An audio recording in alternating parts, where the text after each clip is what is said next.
स्वागत है आप सबका मेरी भविष्यवाणियों की पुस्तक में। तो आइए हम आज के पवित्र वचन को पढ़ेंगे जो कि परमेश्वर के दास प्रेरित अंकुर यूसुफ नरूला जी के द्वारा लिखा गया है।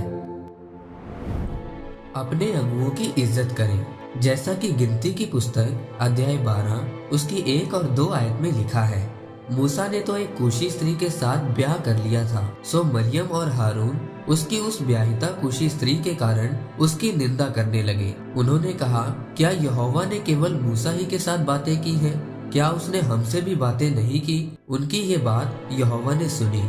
मेरे प्रियो, आप जानते हैं कि परमेश्वर अपने लोगों को छुड़ाने के लिए अपने दासों, नबियों और प्रेरितों को चुनता है और वो अपने दासों के द्वारा ही बात करता है।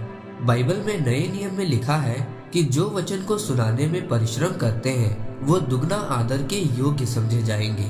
जब हम बाइबल में मूसा के बारे में पढ़ते हैं तो लिखा है कि वह बहुत ही नम्र स्वभाव का व्यक्ति था।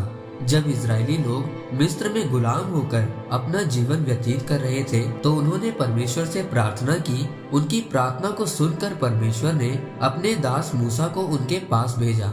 परमेश्वर ने उसे एक अगुए के रूप में चुना था। मूसा अपने भाई हारून से छोटा था। मरियम मूसा की बहन थी।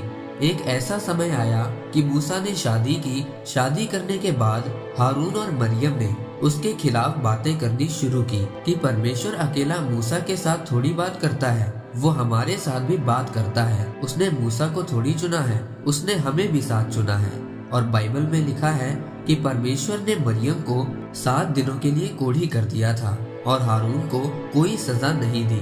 और बाद में जब हारून ने 40वें साल में कनान देश में प्रवेश करना था तो परमेश्वर ने कहा, हारून तू इस देश में नहीं जाएगा, मैं तुझे एक पहाड़ दिखाता हूँ। परमेश्वर ने मूसा को कहा कि तू हारून को उस पहाड़ पर लेकर जा, इसके पुत्र को साथ लेकर जा और हारून वहाँ पर मरेगा। और इजरायलियों ने उसके लिए 30 दिन तक विलाप किया।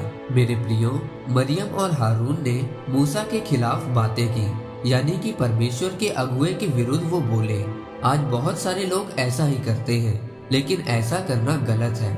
चाहे मूसा गलत था चाहे वो सही था, वो परमेश्वर का काम था उससे निपटना, लेकिन हारून और मरियम का काम नहीं था उसके खिलाफ बातें करना, और इसलिए उन लोगों को सजा मिली। बाइबल में लिखा है कि अपनी जुबान को काबू में रखें। जो उसको काम में लेकर आना जानते हैं वो उसका फल खाएंगे। जरूरी है परमेश्वर के दास का सम्मान करें, क्योंकि जब तक भेड़ चरवाहे के पीछे चलती है वो सही जगहों पर पहुंचती है। अगर आप परमेश्वर के दास को परमेश्वर का दास समझेंगे तो आपकी परिस्थितियों को बदलते हुए समय नहीं लगेगा। बहुत खतरनाक चीज है परमेश्वर के दास के बारे में बैठकर उसके बारे में अच्छी बुरी बातें करना, सेवकाइयों के बारे में गलत बोलना। ये गलत बात है। इसी वजह से बहुत सारे लोग वहां नहीं पहुंच पाते जहां परमेश्वर उनको लेकर जाना चाहता है।